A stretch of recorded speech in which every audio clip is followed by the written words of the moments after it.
kun on vähän viileämpää, tai vesi on viileämpää, niin mä oon käyttänyt tämmöistä neopreenipukua. Tämmöistä iho näkyy täältä.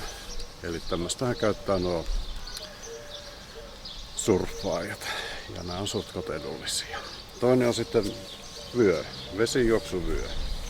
Mä oon harrastanut nyt 2 vuotta vesijuoksua ja tulen näyttämään tuolla vedessä. Mun tyyli on pikajuoksutyyli. Ja tosiaan ristivedoin on se minun juttu. Laajat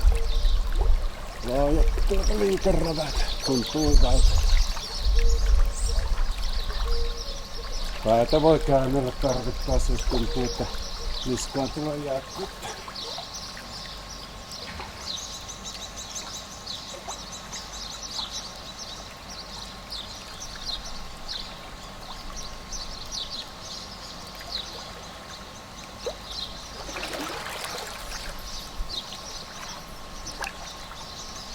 Se toinen tyyli, mitä uimahallissa näkyy käyttävän, se, että mennään